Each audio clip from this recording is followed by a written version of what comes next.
Aku hanya ingin memberinya kejutan ulang tahun pernikahan, tapi yang kudapat justru siraman anggur merah di wajahku. Hari itu juga, kuputuskan untuk membuat suamiku menjerit histeris saat pulang ke rumah. Sebelum kita mulai lebih lanjut, yuk, tekan tombol suka, serta tombol subscribe agar tidak ketinggalan kisah menarik lainnya.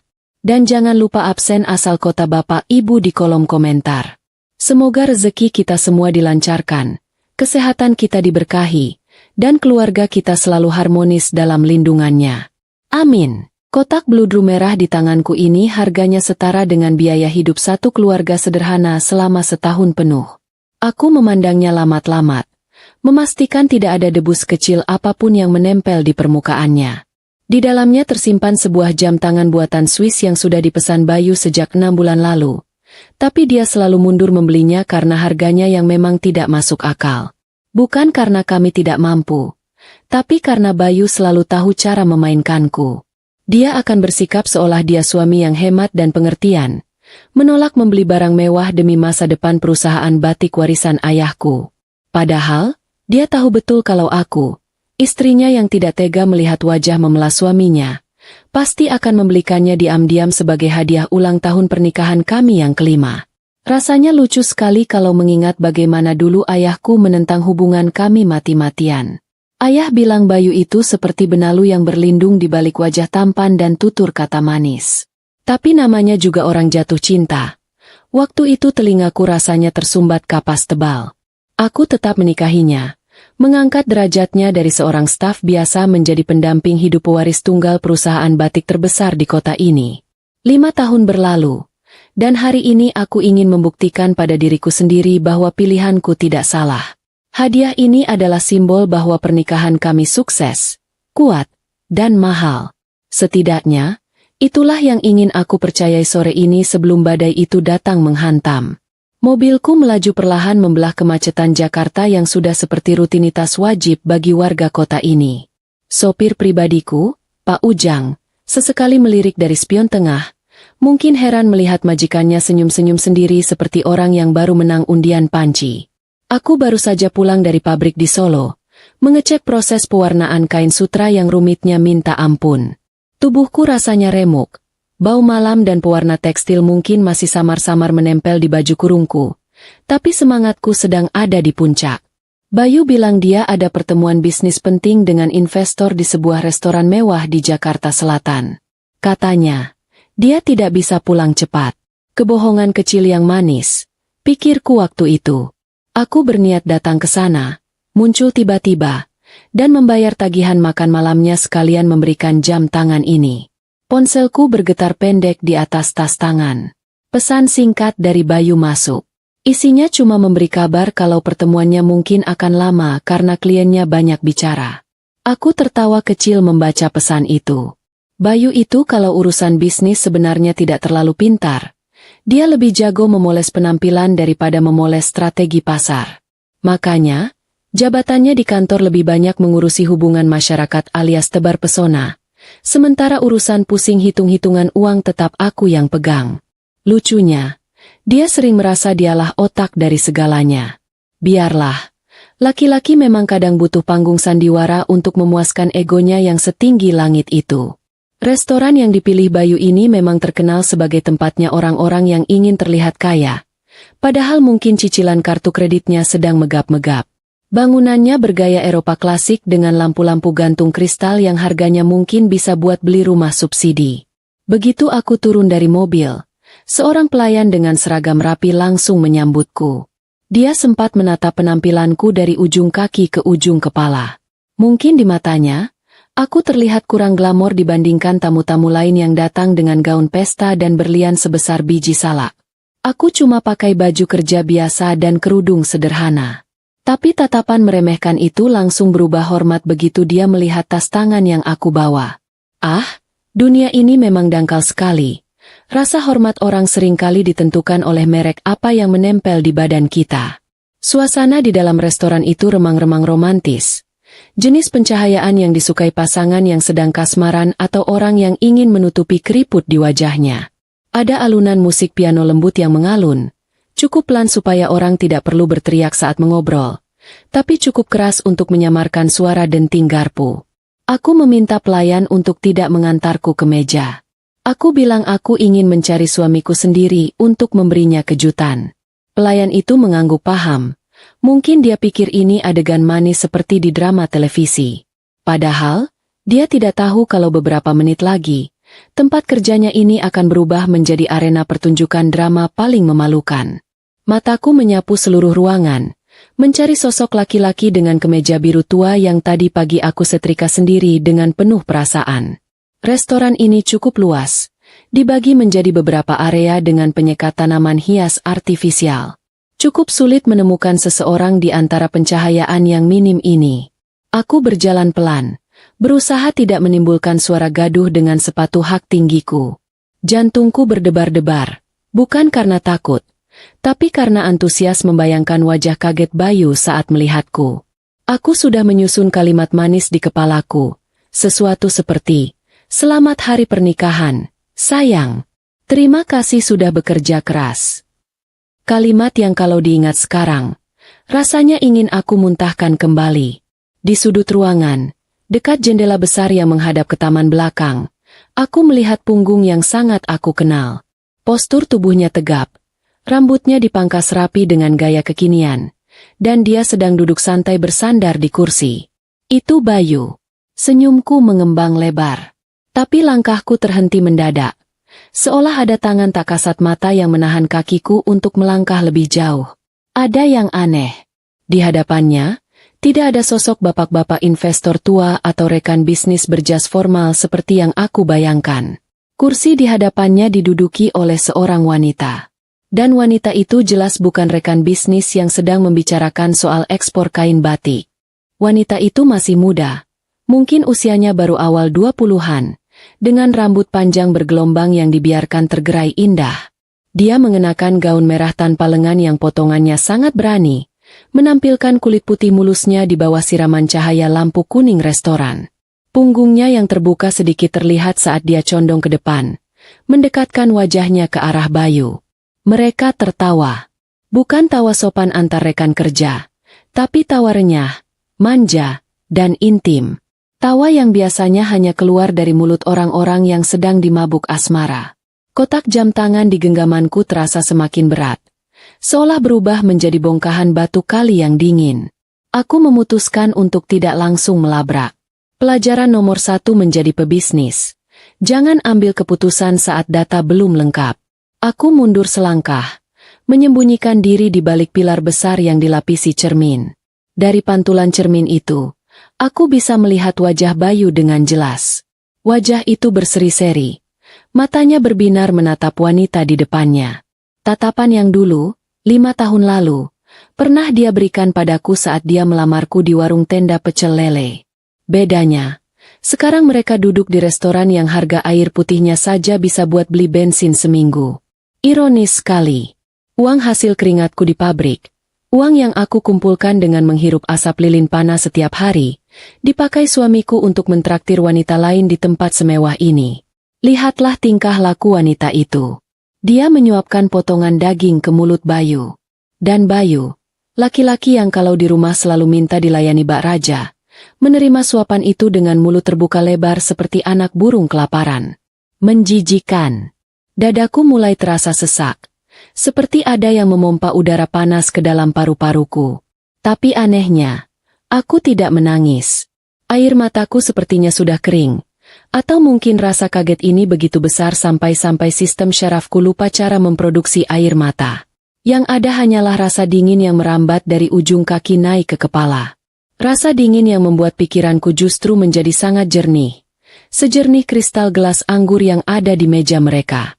Nama wanita itu Elsie. Aku tahu wajah itu, atau setidaknya wajah yang mirip dengan itu. Dia sering muncul di majalah-majalah gaya hidup pria dewasa yang kadang-kadang dibaca oleh staf pemasaran di kantor. Seorang model, atau selebgram, atau apalah sebutan untuk orang-orang yang kerjanya pamer kemewahan semu di media sosial. Pantas saja Bayu sering beralasan lembur atau dinas luar kota akhir-akhir ini. Ternyata, dinasnya bukan mengurus kain, tapi mengurus wanita yang perawatannya pasti lebih mahal dari biaya produksi 1 kontainer batik. Selera suamiku ternyata rendahan sekali. Dia menukar berlian yang tulus dengan kaca hiasan yang berkilau tapi rapuh. Perlahan, aku memperhatikan detail di meja mereka. Ada sebotol anggur merah mahal yang isinya sudah tinggal setengah. Ada 2 piring makanan penutup yang bentuknya cantik tapi porsinya sedikit sekali. Khas makanan orang kaya yang katanya seni. Padahal cuma bikin perut keroncongan lagi 2 jam kemudian. Mereka tampak begitu bahagia. Seolah dunia ini hanya milik mereka berdua. Bayu sesekali memegang tangan Elsie, mengelus punggung tangannya dengan lembut. Gerakan yang sama persis yang dia lakukan padaku saat dia minta dibelikan mobil baru bulan lalu. Ternyata, itu adalah naskah drama yang sama yang dia mainkan untuk semua penontonnya. Aku merasa seperti penonton yang tertipu membeli tiket mahal untuk pertunjukan daur ulang. Aku menarik napas panjang, mencoba menetralkan gemuruh di dada. Bau parfum ruangan yang bercampur aroma masakan mahal ini mendadak membuatku mual. Rasanya aku ingin lari keluar, pulang ke rumah, masuk ke dalam selimut, dan berharap ini semua cuma mimpi buruk karena aku terlalu lelah bekerja. Tapi aku bukan wanita lemah seperti di sinetron yang kerjanya cuma menangis di pojokan menunggu keajaiban. Aku adalah Kirana, wanita yang memimpin ratusan karyawan pabrik, wanita yang biasa menghadapi preman pasar demi mendapatkan bahan baku terbaik. Kalau aku bisa menghadapi kerasnya dunia bisnis, masa menghadapi satu suami tidak tahu diri dan satu boneka cantik saja aku tidak bisa? Tiba-tiba, tawa Elsie meledak lagi. Kali ini lebih keras. Sampai beberapa orang di meja sebelah menoleh dengan tatapan terganggu. Kamu lucu banget sih, Mas. Istrimu yang di rumah itu beneran gak tahu kalau tas branded yang kamu kasih ke aku itu belinya pakai kartu kredit dia. Suara Elsie terdengar samar tapi cukup jelas di telingaku yang sudah menajam. Darahku mendidih seketika. Jadi, tagihan kartu kredit yang membengkak bulan lalu dengan rincian toko butik mewah itu bukan untuk klien? Bayu bilang itu hadiah untuk istri rekan bisnisnya agar kontrak kerjasama lancar. Ternyata, tas itu sekarang sedang duduk manis di kursi sebelah wanita itu. Kebodohanku rasanya sudah mencapai level tak terhingga. Aku bukan cuma dikhianati, tapi aku juga yang membiayai pengkhianatan itu sendiri. Hebat sekali skenarionya. Bayu. Bayu tertawa menanggapi ucapan Elsie. Dia itu sibuk sama pabriknya yang bau malam itu. Dia nggak bakal sadar. Lagian, dia terlalu percaya sama aku. Wanita karir yang sibuk itu gampang dibohongi. Yang penting dikasih perhatian dikit pas pulang ke rumah. Beres urusan. Kalimat itu adalah pemicunya. Kalimat itu membakar habis sisa-sisa kesabaranku. Pabrik bau malam. Katanya, pabrik itulah yang membiayai kemeja sutra yang dia pakai sekarang. Pabrik itulah yang membayar cicilan mobil mewah yang dia bawa. Pabrik itulah yang membuat dia bisa duduk di sini dan bukannya makan di warteg pinggir jalan. Penghinaan ini sudah kelewat batas. Aku melangkah keluar dari persembunyianku. Langkahku mantap. Tidak ada lagi keraguan. Bunyi hak sepatuku beradu dengan lantai marmer terdengar berirama. Tak, tak, tak. Seperti hitungan mundur bom waktu yang siap meledak. Pelayan yang tadi menyambutku sempat ingin mendekat. Mungkin mau menawarkan bantuan. Tapi aku mengangkat tangan sedikit, memberinya isyarat untuk minggir. Aura di sekelilingku mungkin sudah berubah gelap. Karena pelayan itu langsung mundur dengan wajah pucat. Aku terus berjalan lurus menuju meja nomor 8. Meja tempat 2 manusia paling tidak tahu diri sedang merayakan kebodohan mereka. Jarak kami semakin dekat. 5 meter. 3 meter. Mereka masih belum menyadari kehadiranku. Elsie sedang sibuk membetulkan letak rambutnya sambil memonyongkan bibir ke arah kamera ponsel. Mungkin mau bikin konten untuk pamer ke pengikut mayanya. Bayu sedang sibuk menuangkan sisa anggur merah ke gelasnya. Bergaya sok ahli minuman padahal membedakan teh manis dan teh tawar saja kadang dia salah. Pemandangan ini begitu sempurna untuk dihancurkan. Aku menggenggam kotak jam tangan di tangan kiriku erat-erat. Sementara tangan kananku bebas, siap untuk melakukan apapun yang diperlukan. Selamat malam. Sapaku. Suaraku tenang, datar, dan dingin. Sangat kontras dengan gemuruh api di dalam dada. Bayu yang sedang mengangkat gelas. Tangannya langsung membeku di udara. Elsie yang sedang melihat layar ponsel, mendongak kaget. Waktu seolah berhenti berputar di meja nomor 8 itu. Mata Bayu membelalak lebar saat melihatku berdiri menjulang di samping meja mereka. Wajahnya yang tadi merah merona karena alkohol dan tawa, seketika berubah pucat pasi seperti mayat yang lupa dikafani. Mulutnya terbuka sedikit, tapi tidak ada suara yang keluar. Dia seperti ikan mas koki yang kehabisan oksigen. Kirana? Akhirnya nama itu keluar dari mulutnya dengan gagap. Gelas di tangannya bergetar hebat, membuat cairan merah di dalamnya beriak panik. Aku tersenyum manis. Senyum paling manis yang bisa aku buat. Senyum yang sama seperti saat aku memecat manajer keuangan yang ketahuan korupsi tahun lalu. Wah, mesra sekali pertemuannya, Mas. Ini investor baru yang kamu ceritakan? Muda sekali ya, berbakat sepertinya. Sindirku sambil melirik Elsie yang kini menatapku dengan campuran rasa bingung dan kesal. Wanita itu belum tahu siapa aku. Dia mungkin berpikir aku hanya kerabat atau kenalan Bayu yang datang mengganggu. Kamu, ngapain di sini? Tanya Bayu dengan suara yang mulai terdengar panik. Bukannya meminta maaf atau berusaha menjelaskan. Nada bicaranya malah terdengar menuduh. Khas sekali orang salah yang tertangkap basah. Pertahanan terbaik adalah menyerang. Aku tadinya mau kasih kejutan buat suami tercinta yang sedang kerja keras lembur demi masa depan. Jawabku santai sambil meletakkan kotak jam tangan itu di atas meja dengan sedikit hentakan. Suara buk dari kotak bludru yang menghantam meja kaca membuat mereka berdua tersentak. Tapi sepertinya, lanjutku sambil menatap mata Bayu tajam, aku yang justru dapat kejutan paling meriah malam ini. Elsie mendengus kasar. Dia melipat tangannya di dada, memamerkan belahan dadanya dengan angkuh. Siapa sih perempuan ini, Mas? Ganggu banget deh. Suruh pergi sana. Katanya kita mau private dinner.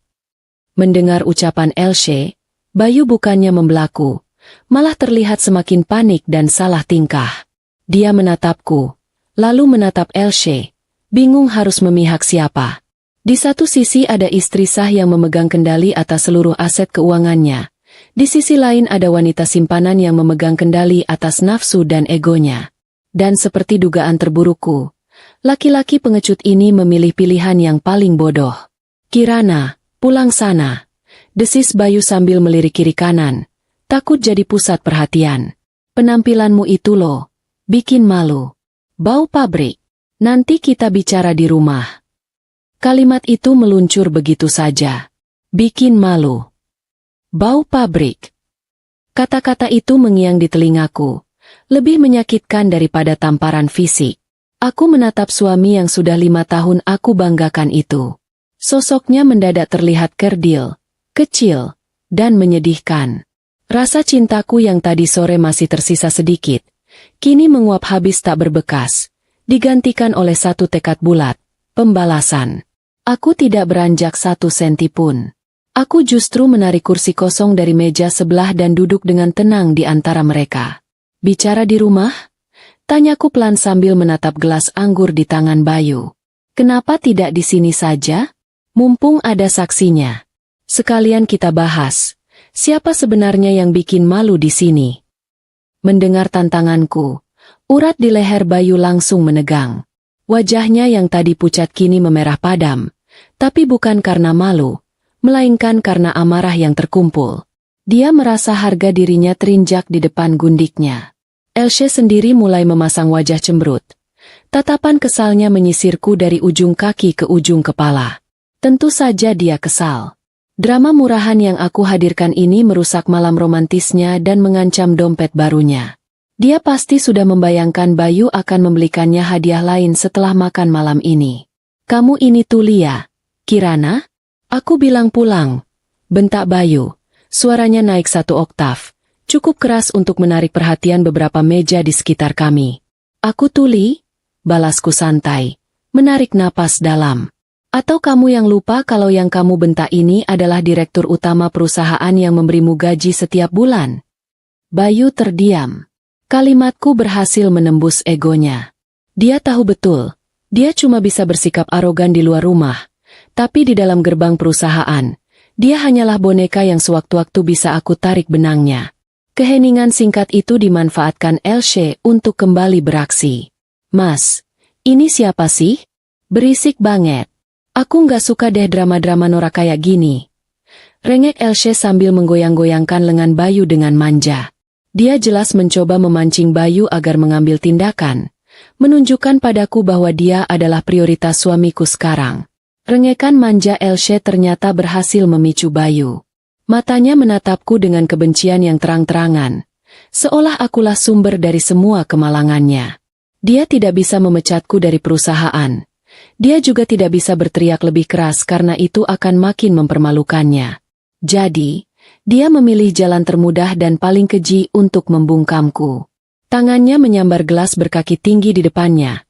Gelas yang tadinya berisi sisa anggur merah mahal, cairan yang konon katanya melambangkan keanggunan. Biur. Cairan merah pekat dan dingin itu ia siramkan begitu saja ke wajahku. Tepat sasaran. Aku tidak sempat menghindar. Kerudung sutra yang tadi kupakai untuk menutupi rambutku kini basah kuyup, menempel di wajah dan leherku, membuatku mendadak kesulitan bernapas. Cairan merah itu menetes dari ujung daguku, membasahi baju kurungku yang baru saja aku kenakan. Rasanya dingin, lengket, dan berbau asam. Bukan hanya anggur, tapi juga penghinaan yang menusuk ulu hati. Aku merasa kotor, direndahkan, dan diinjak-injak di tempat yang seharusnya menjadi tempat yang berkelas. Tawa Elsie langsung meledak, memecah keheningan restoran yang sempat terhenti karena adegan brutal itu. Tawa itu cempreng, keras, dan penuh kemenangan. Dia tertawa terbahak-bahak sambil menutup mulut dengan punggung tangan, seolah-olah apa yang baru saja terjadi adalah adegan paling lucu di dunia. Ya ampun, Mas! Airnya pas banget, kayak di film-film. Seru Elsie di sela-sela tawanya. Lihat deh, istrinya persis kayak ayam kehujanan. Gimana? Nyonya besar? Segar? Aku diam. Aku tidak bergerak, tidak menyeka cairan lengket yang menetes dari wajahku. Aku hanya duduk di sana, membiarkan dinginnya anggur itu menenggelamkanku. Aku memejamkan mata sebentar, merasakan rasa dingin dan asam itu mengalir. Dalam keheningan di mataku, aku mendengar tawa Elsie yang semakin lama semakin keras, semakin lama semakin menjadi-jadi, seolah tawa itu adalah tamparan paling menyakitkan yang dia berikan padaku. Tawa itu lebih kejam daripada siraman Bayu. Lalu, dalam keheningan mataku itu, api mulai menyala. Bukan api kemarahan yang membakar dan membutakan, tapi api dendam yang dingin, terukur, dan sangat fokus. Semua rasa sakit, rasa malu, dan semua pengorbanan yang sudah aku berikan pada Bayu selama 5 tahun terakhir, semuanya langsung menguap, hangus menjadi abu. Yang tersisa hanyalah tekad baja. Aku harus menghancurkan mereka. Tapi tidak dengan berteriak, tidak dengan menangis, apalagi dengan memohon. Aku akan melakukannya dengan cara yang paling efektif, cara yang paling dikuasai seorang pebisnis. Pembalasan yang terencana sempurna. Aku membuka mata. Tawa Elsie masih terdengar nyaring. Aku tidak menyeka wajahku. Aku hanya menatap Bayu yang kini terlihat tegang karena sadar tindakannya sudah kelewat batas. Aku menatap Elsie yang tawanya mulai mereda, namun masih menyunggingkan senyum kemenangan. Aku menarik napas dalam. Bau anggur dan parfum mahal menusuk hidungku. Dengan gerakan yang sangat tenang, tanganku bergerak di bawah meja, menyentuh ponselku yang tersembunyi di dalam tas tangan. Aku tidak mengambilnya, tapi aku memastikan tombol perekam video di ponselku sudah menyala. Ya, sebelum aku melangkah keluar dari balik pilar tadi, aku sudah bersiap. Naluri bisnisku memberitahuku bahwa konfrontasi tanpa bukti adalah kebodohan, apalagi menghadapi laki-laki yang sudah aku tahu tabiatnya. Ponselku sekarang merekam suara, dan mungkin juga siluet adegan ini. Aku tahu yang akan terjadi selanjutnya. Aku harus membalas, bukan karena emosi, tapi untuk melengkapi alibi dan adegan pembalasanku. Mataku tertuju pada makanan yang baru saja diantar ke meja Elsie, sebuah mangkuk keramik berisi sup krim panas yang masih mengepulkan uap. Sup krim itu terlihat begitu lembut, begitu creamy, dan aku tahu persis itu akan terasa sangat menyakitkan jika ditumpahkan ke kulit. Aku tersenyum tipis. Senyum itu tidak mencapai mataku, tapi itu cukup membuat Bayu dan Elsie terdiam, merasa tidak nyaman dengan tatapanku yang tiba-tiba kosong. "Mas Bayu," kataku pelan. Suaraku terdengar serak karena basah. "Terima kasih banyak atas siraman anggurnya. Anggap saja ini pembersihan dosa-dosa kita selama 5 tahun ini." Bayu tidak sempat menjawab. Dengan kecepatan yang mengejutkan, aku menerjang ke depan. Tanganku tidak menyentuh Bayu. Sasaran utamaku adalah Elsie, sang penonton yang paling menikmati penderitaanku. Sebelum dia sempat bereaksi, tanganku sudah lebih dulu menyambar mangkuk sup krim panas itu. "Ah, panas! Gila!" Jeritan Elsie langsung memekakan telinga. Jauh lebih keras dan memilukan daripada tawanya beberapa detik lalu. Sup krim yang tadi terlihat lembut, kini menempel lengket di rambut, bahu, dan punggung mulusnya. Wajahnya yang tadi berseri-seri langsung berubah panik, merah, dan mengerikan.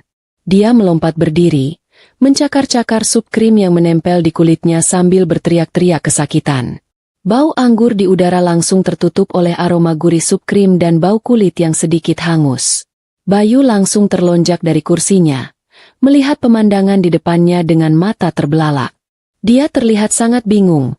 Tidak tahu harus menolong kekasihnya yang kesakitan atau menghadapi istrinya yang kini berdiri tegak, dengan kerudung basah menempel di kepala, dan tatapan penuh api.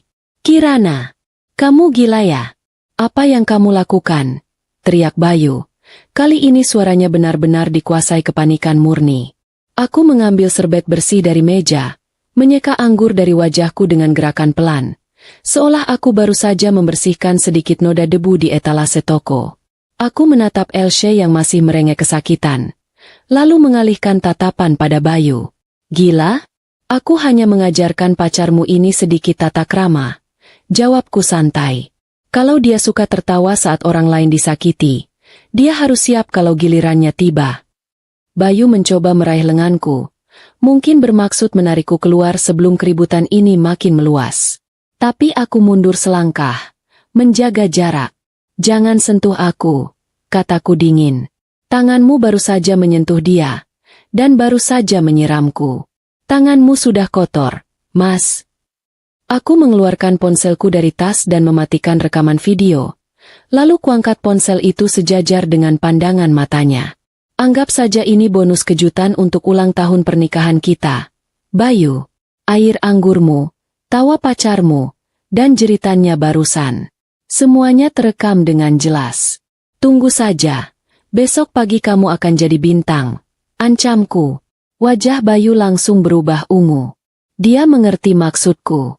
Dia tahu persis bahwa istrinya ini tidak main-main.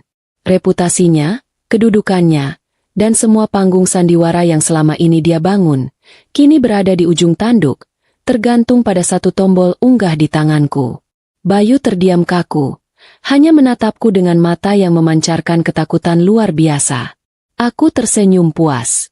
Aku mengabaikan jeritan Elsie yang makin menjadi-jadi, juga tatapan penasaran dari semua pengunjung restoran. Aku memungut kotak bludru merah berisi jam tangan mahal tadi.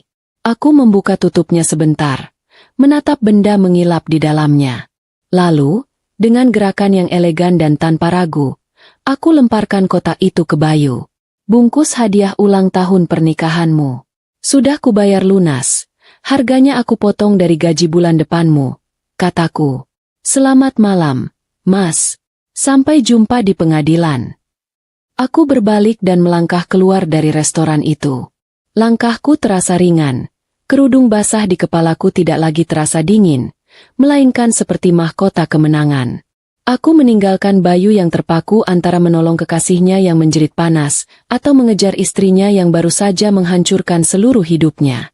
Pilihan yang sulit, bukan? Aku adalah Kirana. Dan permainannya baru saja dimulai. Begitu aku masuk ke mobil, rasa sakit di pipi dan rasa lengket di rambut akibat siraman anggur tadi baru benar-benar terasa. Aku menyuruh Pak Ujang untuk tidak kembali ke rumah. Rumah itu, yang kubeli dengan uang jerih payahku sendiri, kini terasa kotor dan menyesakan, sudah tercemar oleh kebohongan suamiku. Aku mengarahkan Pak Ujang ke sebuah hotel bintang 5 yang letaknya jauh dari pemukiman kami.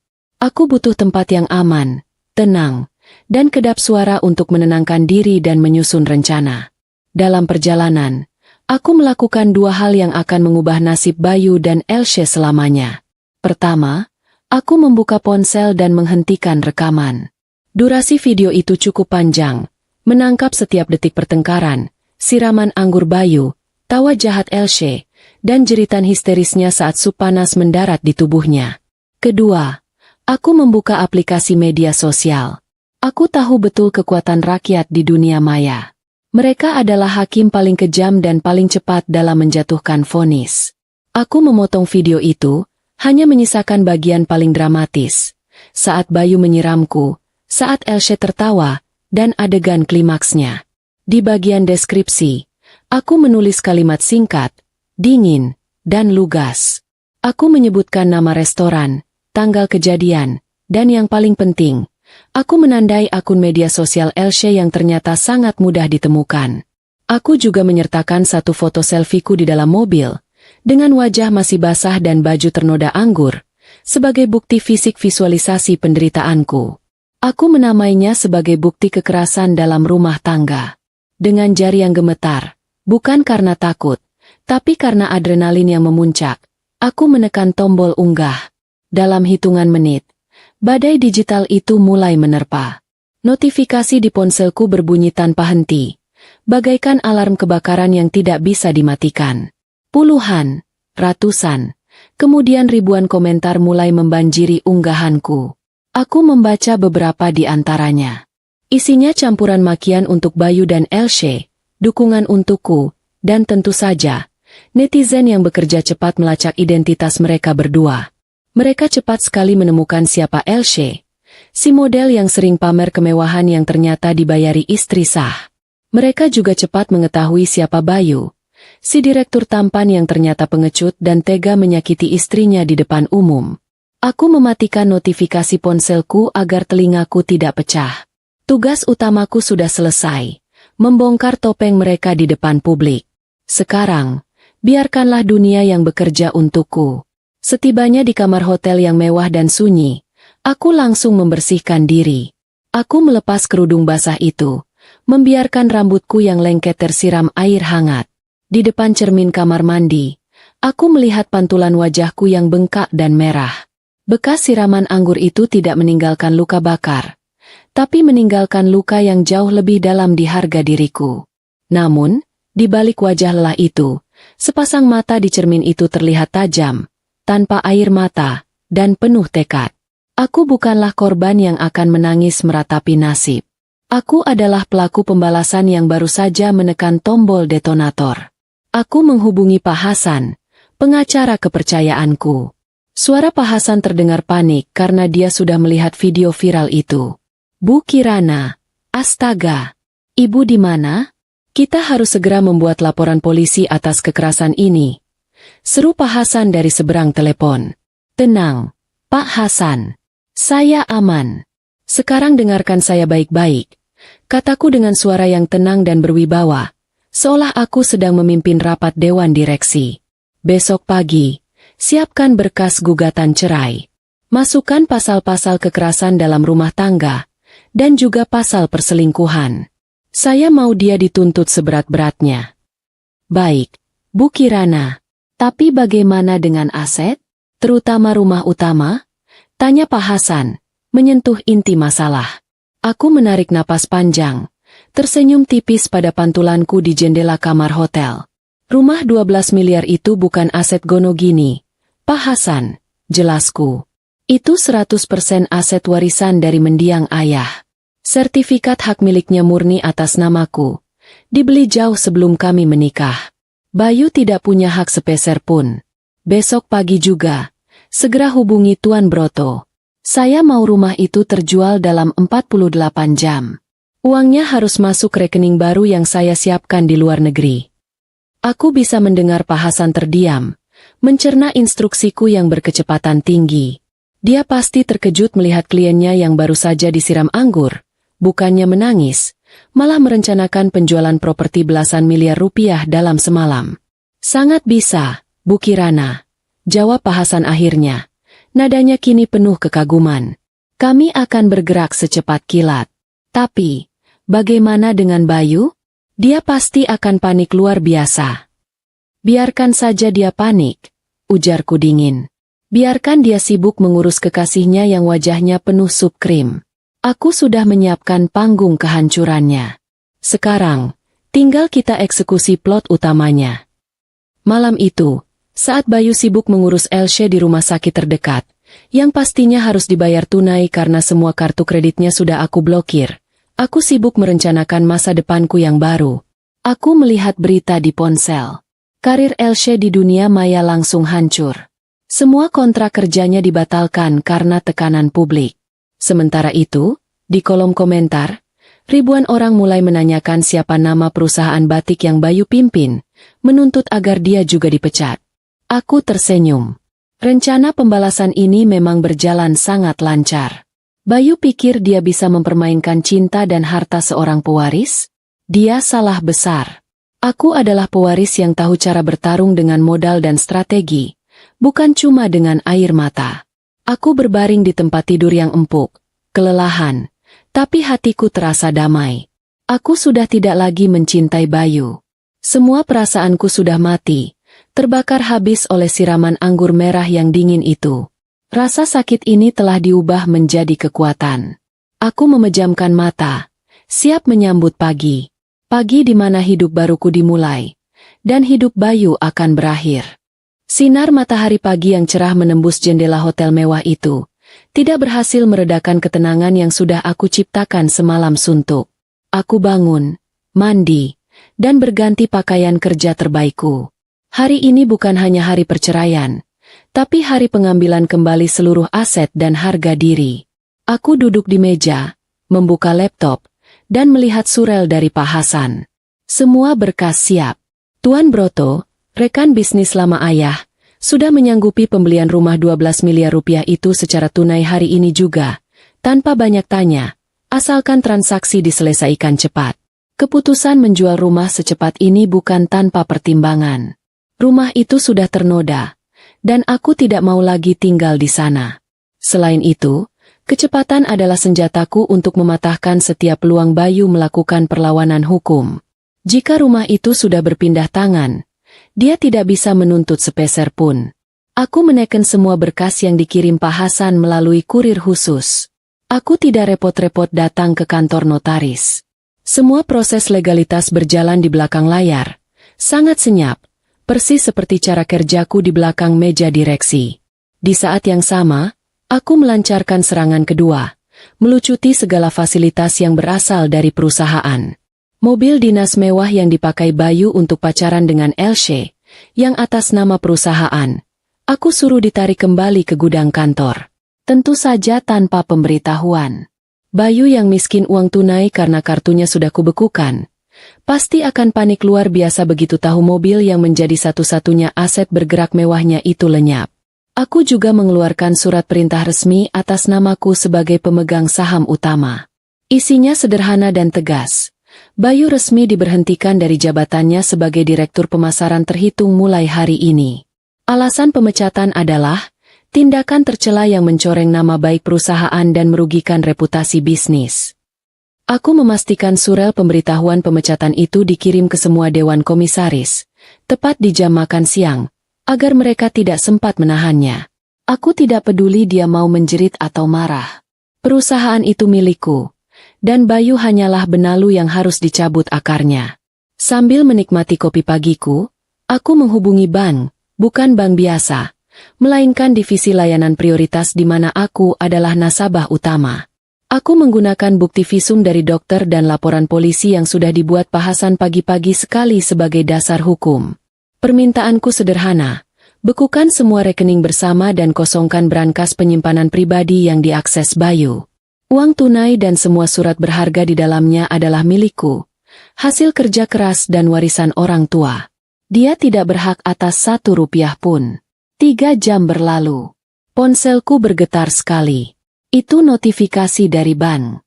Jumlah uang yang sangat besar, setara 12 miliar rupiah, telah masuk ke rekening pribadiku yang baru. Aku tersenyum tipis. Selesai. Rumah itu kini milik Tuan Broto. Secara hukum, Bayu tidak punya tempat untuk pulang. Kepemilikan rumah mewah itu kini tercatat atas nama orang lain. Aku menatap laptopku. Bayu masih belum menghubungiku. Dia pasti masih sibuk mengurus Elsie yang wajahnya terkena sup panas dan mungkin juga sedang pusing karena kartu kreditnya ditolak. Dia berpikir aku hanya marah sesaat. Dia berpikir aku akan pulang dan menangis, lalu memaafkannya seperti biasa. Sayangnya, dia tidak tahu bahwa aku sudah mengubah rasa sakitku menjadi perusahaan pembongkaran aset pribadi. Aku memesan jasa kurir terbesar di kota. Bukan untuk mengirim dokumen, tapi untuk mengirim kantong sampah. Tujuanku selanjutnya, pulang, untuk terakhir kalinya, mengambil kunci dan menyerahkan sisa-sisa kehidupan Bayu pada nasib. Aku harus memastikan bahwa ketika dia kembali ke rumah yang dia anggap istana, yang dia temukan hanyalah kehampaan total. Rumah yang bisu dan sebuah kunci gerbang yang sudah tidak lagi berfungsi. Malam ini, aku akan tidur nyenyak. Tahu bahwa semua yang pernah aku berikan pada pria itu, sudah aku tarik kembali dengan perhitungan yang sangat matang. Sore itu, saat mentari mulai condong ke barat, aku tiba di depan gerbang rumah yang dulu kupanggil istana. Pemandangan di depan mataku adalah pemandangan kehancuran yang terencana. Gerbang besi hitam yang biasanya kawatnya berkilau, kini kusam. Di balik gerbang, mobil dinas mewah yang sering Bayu pakai sudah tidak ada. Mobil itu sudah ditarik dan kembali ke gudang kantor, menyisakan ruang kosong yang dingin di pelataran. Aku tahu, sekarang Bayu pasti sudah mulai panik dan sadar ada sesuatu yang tidak beres. Aku mengabaikan rasa geli di perutku dan berjalan masuk. Aku membawa beberapa pekerja pindahan profesional yang kupercayakan penuh, lengkap dengan truk besar yang parkir agak jauh di ujung jalan agar tidak menarik perhatian tetangga. Misiku sederhana, memastikan tidak ada satupun barang berharga yang tersisa di rumah 12 miliar ini saat pemilik baru mengambil alih besok pagi. Dan tentu saja, memastikan Bayu tidak menemukan apa-apa selain udara kosong ketika dia pulang. Aku memulai dari kamar tidur utama. Ruangan itu luas, dengan jendela besar menghadap taman. Tempat aku dan Bayu pernah membayangkan masa depan kami. Kenangan itu kini terasa seperti racun. Aku tidak merasakan nostalgia. Aku hanya merasakan jijik.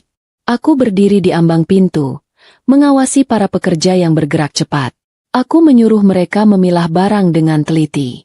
Semua perhiasan, surat berharga, dan benda-benda antik peninggalan ayah, aku suruh masukkan ke dalam kotak khusus yang terkunci. Di lemari pakaian Bayu yang sebesar kamar kos-kosan, tersusun rapi jas-jas mahal yang kubelikan di luar negeri dan koleksi jam tangan yang harganya bisa membeli motor.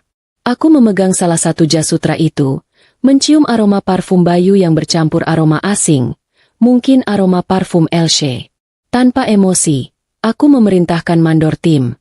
Semua pakaian pria, sepatu, dasi, dan jam tangan di laci ini, bungkus dengan plastik sampah hitam. Jangan ada yang disisakan.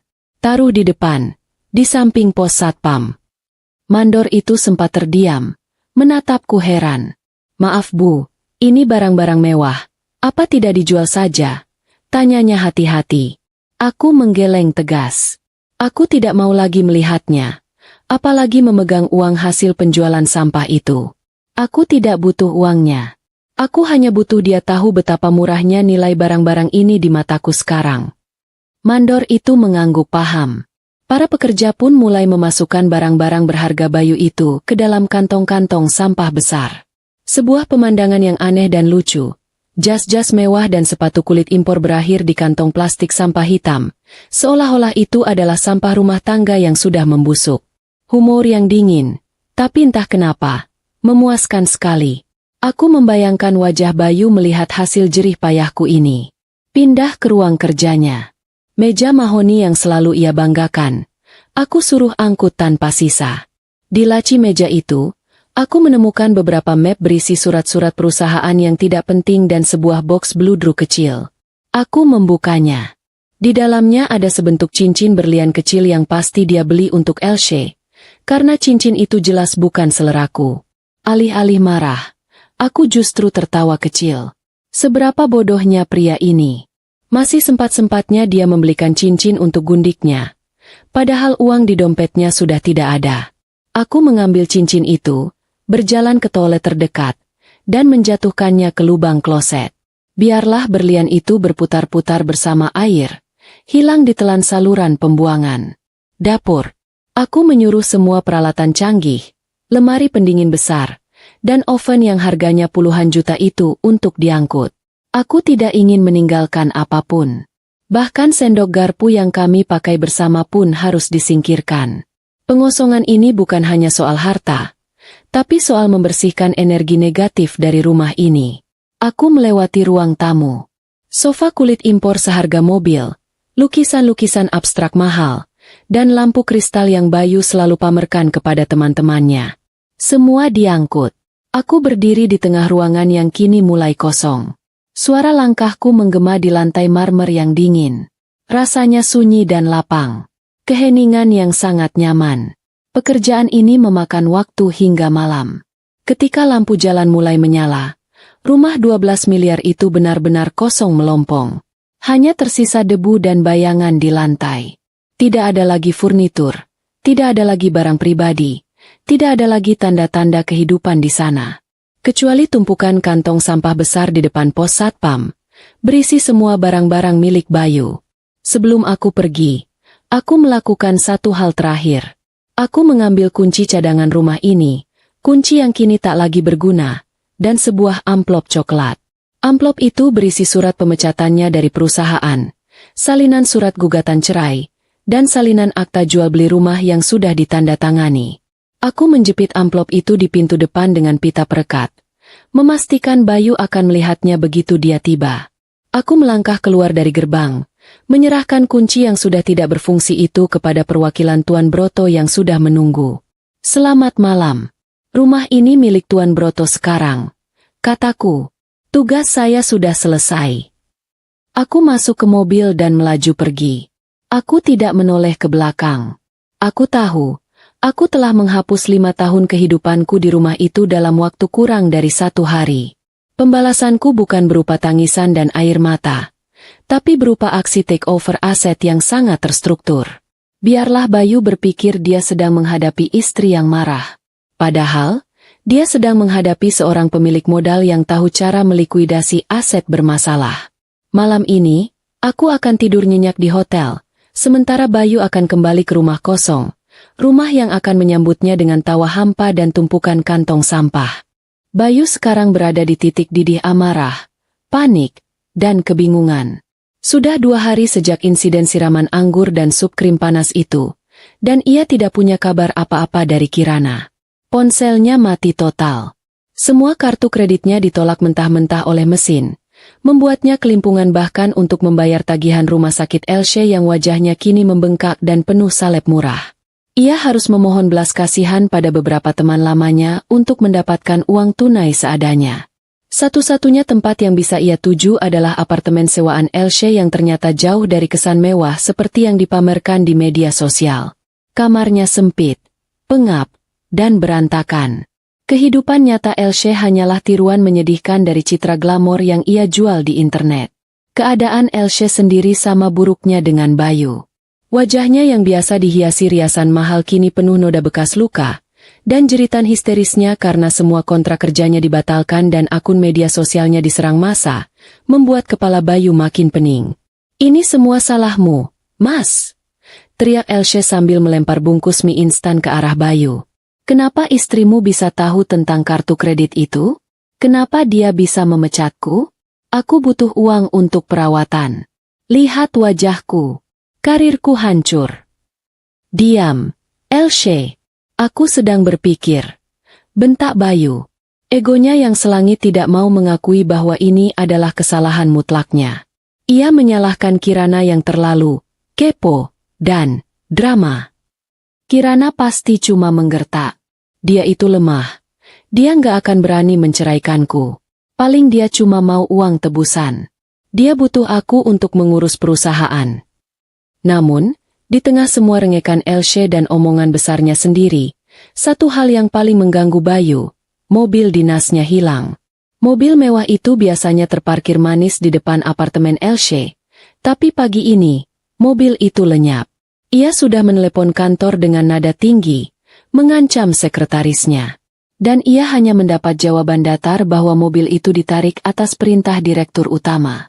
Direktur utama? Ia adalah direktur pemasaran.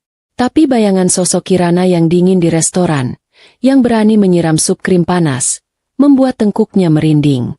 Kirana tidak sedang marah. Kirana sedang berperang. Saat ia sedang mondar-mandir panik di kamar sempit itu, ponsel jadul milik Elsie, yang ia beli karena ponsel pintarnya sudah disita karena tidak mampu membayar cicilan, berbunyi. Itu adalah surel. Surel resmi dari perusahaan. Bayu langsung merebut ponsel itu dengan tangan gemetar. Matanya membaca setiap baris kalimat dalam surel tersebut. Pemberitahuan pemberhentian jabatan. Saudara Bayu resmi diberhentikan dari posisi direktur pemasaran terhitung sejak hari ini, karena tindakan tercela yang merugikan nama baik perusahaan dan melanggar kode etik. Bayu terhuyung mundur. Ia merasa seolah ada tinju tak terlihat yang menghantam dadanya. Dipecat? Dari perusahaan istrinya sendiri? Perusahaan yang selama ini dia banggakan sebagai ladang penghasilannya. Perusahaan yang dia kira akan jadi miliknya setelah Kirana melunak? Dia, si direktur, kini hanyalah pengangguran yang bersembunyi di apartemen kumuh dengan simpanannya yang babak belur. Ada apa, Mas? Wajahmu pucat begitu? Tanya Elsie dengan nada khawatir yang lebih terdengar sebagai kekesalan karena Bayu terlihat akan pingsan. Bayu tidak menjawab. Ia menjatuhkan ponsel itu ke lantai. Habis. Semuanya habis, Elsie. Bisiknya, suaranya parau. Aku dipecat. Semua fasilitas dicabut. Dia melakukan ini. Kirana benar-benar melakukannya. Air mata Elsie yang tadi hanya untuk meratapi nasibnya sendiri, kini berubah menjadi air mata kemarahan padanya. Kamu bajingan. Kamu bilang kamu kaya. Kamu bilang kamu akan ceraikan dia dan memberiku rumah mewah. Sekarang, kamu cuma laki-laki pecundang yang dipecat istrinya sendiri. Keluar. Aku tidak mau hidup dengan gelandangan. Elsie mendorong tubuh Bayu yang lunglai. Bayu, yang sudah kehabisan energi dan modal, tidak melawan.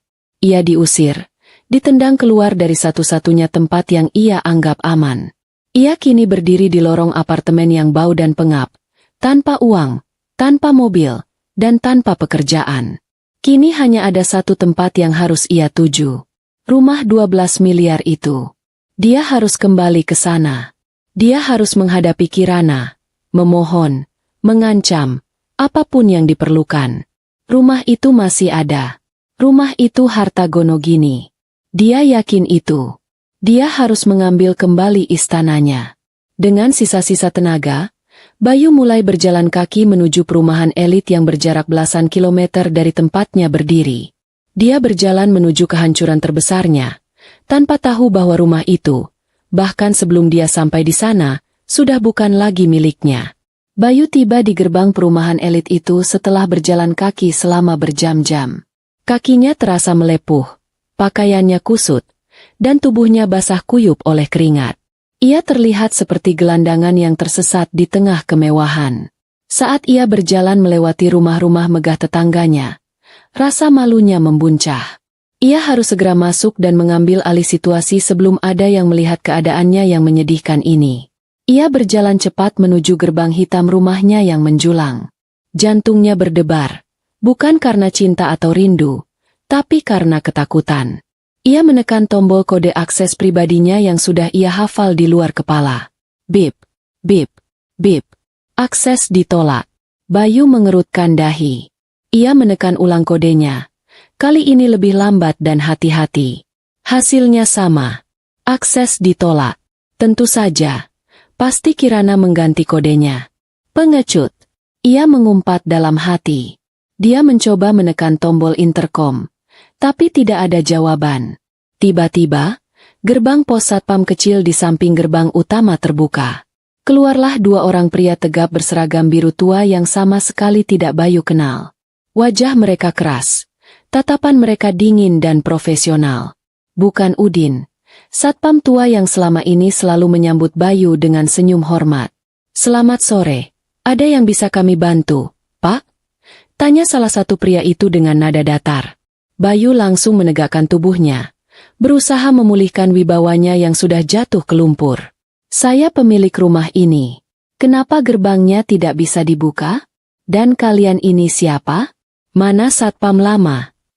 Pria kedua maju selangkah, menatap Bayu dari atas ke bawah, menilai penampilannya yang kacau.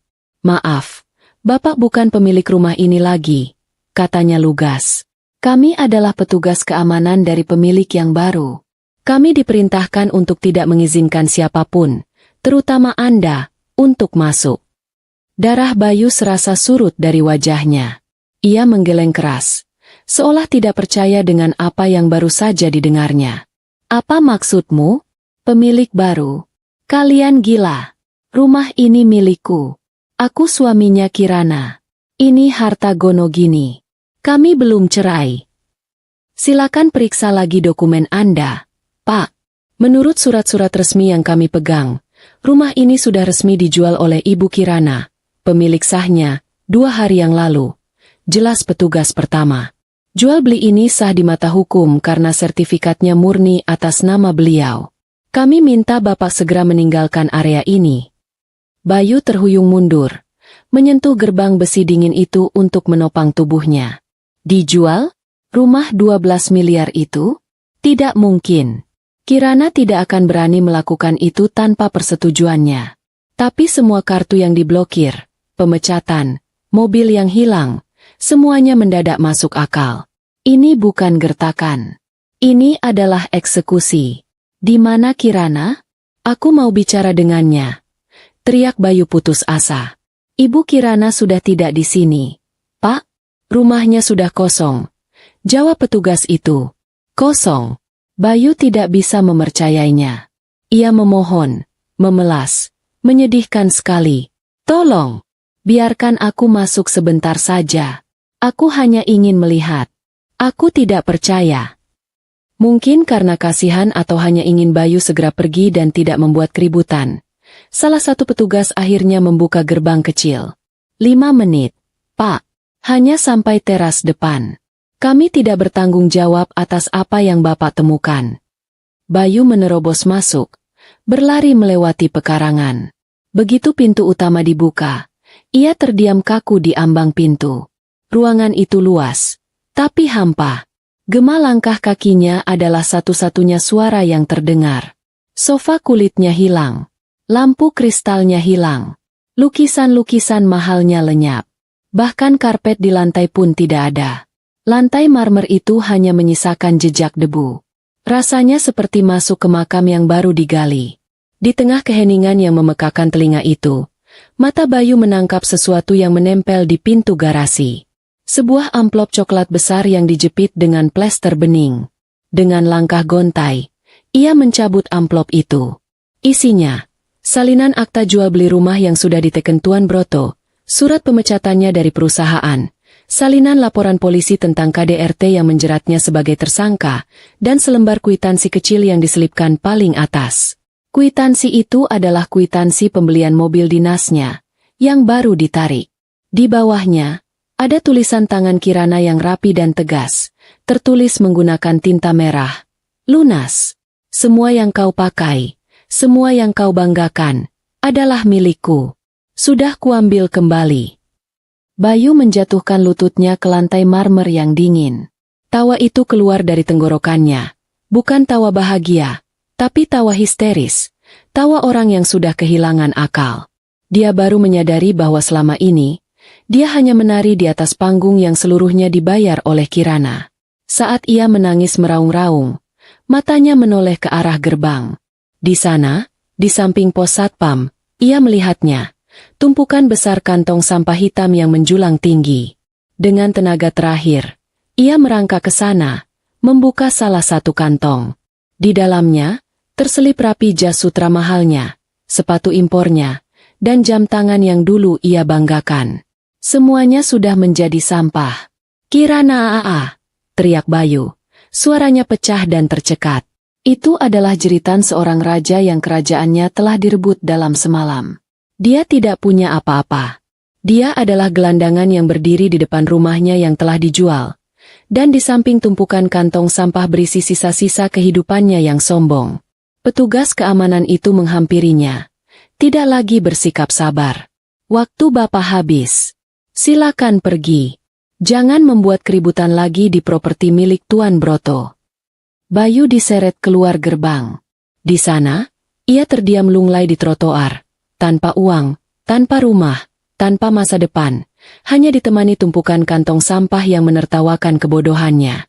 Setelah diusir dari gerbang, Bayu terbaring sebentar di trotoar, memandangi rumahnya yang kini dijaga ketat oleh petugas asing. Air matanya sudah kering, digantikan oleh rasa hampa yang membekukan.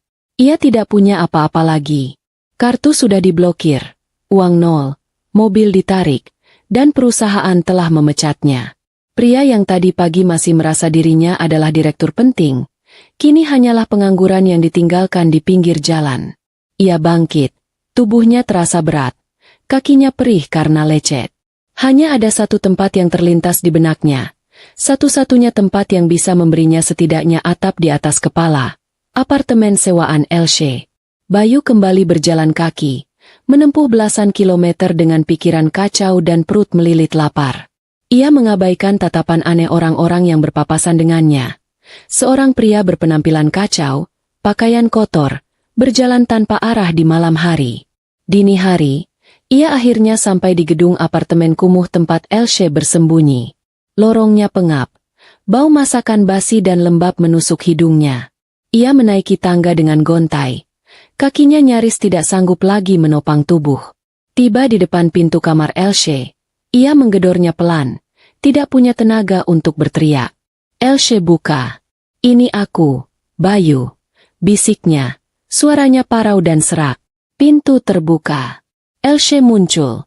Penampilannya sama buruknya dengan Bayu. Wajahnya yang bengkak dan memerah karena sup krim sudah mulai mengering, menyisakan bekas luka yang jelas. Ia tidak memakai riasan, dan aura glamornya sudah lenyap tak bersisa. Ia menatap Bayu yang berdiri di depannya dengan jijik, seolah sedang melihat kotoran. Dari mana saja kamu? Hah? Aku kelaparan, seru Elsie. Nada suaranya penuh kekesalan, bukan khawatir. Bayu melangkah masuk dan langsung ambruk di lantai, tak sanggup lagi berdiri. Ia menatap Elsie dengan mata kosong. Semuanya habis. Elsie, dia menjual rumah itu. Dia mengambil semua uang di rekening. Aku dipecat. Aku tidak punya apa-apa lagi, katanya dengan suara hampir tak terdengar.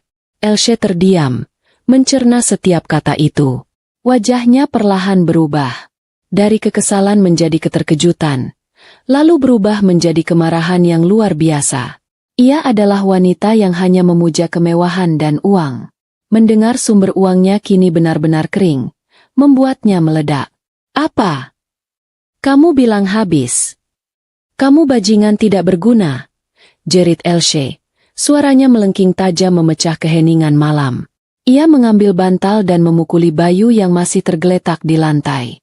Kamu bilang kamu akan memberiku hidup mewah. Kamu bilang kamu akan menceraikannya dan kita akan terbang ke luar negeri. Kamu pembohong. Aku kehilangan segalanya karenamu. Wajahku hancur karenamu. Dan sekarang kamu datang ke sini sebagai gelandangan.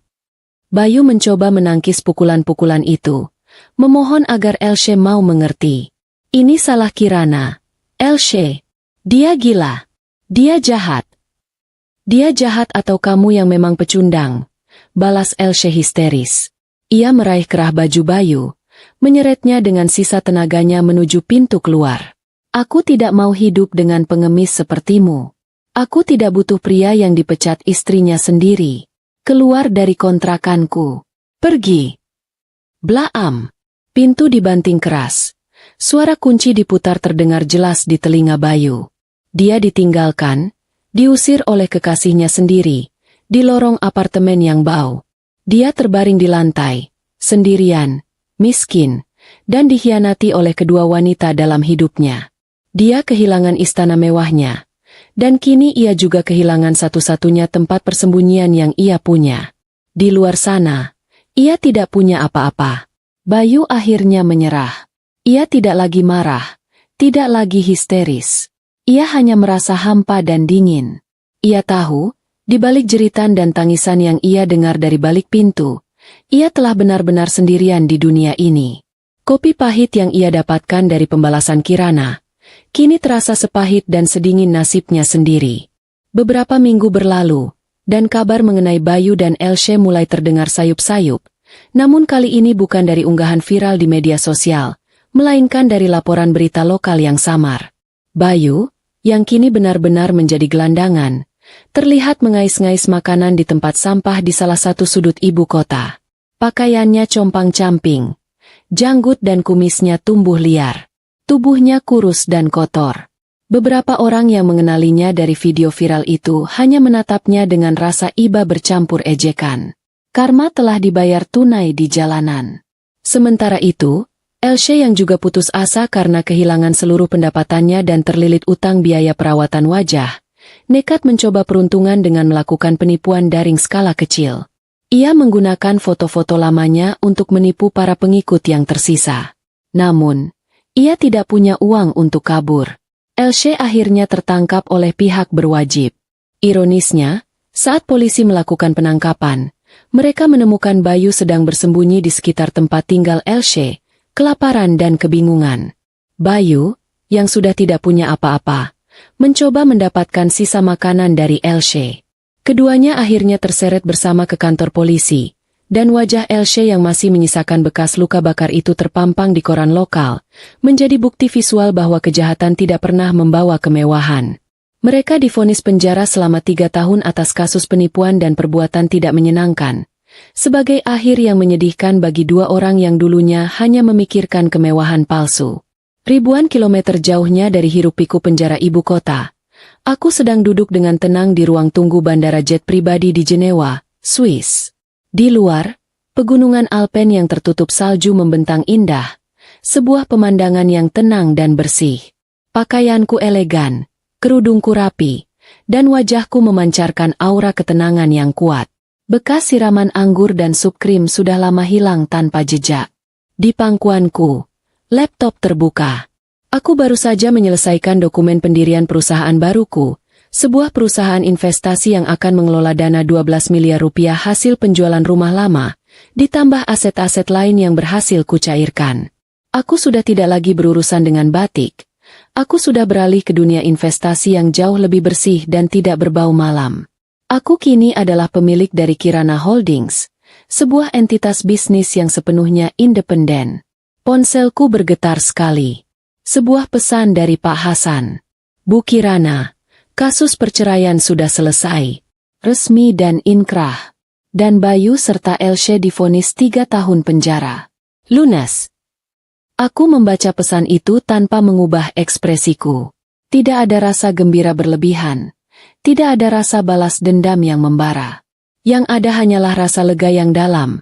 Seperti baru saja membersihkan kotoran yang menumpuk selama bertahun-tahun. Lunas. Aku sudah mendapatkan kembali semua yang hilang. Hartaku, harga diriku, dan yang terpenting, kendali penuh atas hidupku. Seorang pramugari menghampiriku, tersenyum ramah. Pesawat Anda sudah siap untuk keberangkatan, Bu Kirana. Aku menutup laptop. Aku berdiri, merapikan mantel wolku. Aku mengambil gelas kaca berisi sari buah apel segar di meja. Aku menatap cairan keemasan itu. Tidak ada anggur merah di sini. Anggur merah hanyalah simbol dari masa lalu yang pahit dan memalukan. Aku tersenyum. Senyum yang tulus, memancarkan kekuatan dan kebebasan sejati. Aku melangkah mantap menuju jet pribadi yang akan membawaku terbang ke kehidupan baru, kehidupan di mana aku adalah pembuat keputusan, pemilik segalanya, dan tidak akan ada lagi pria pengecut yang berani menyiramku dengan penghinaan. Aku telah membersihkan panggung sandiwara Bayu, dan kini aku siap memulai babak baru, yang 100% milikku. Aku bebas.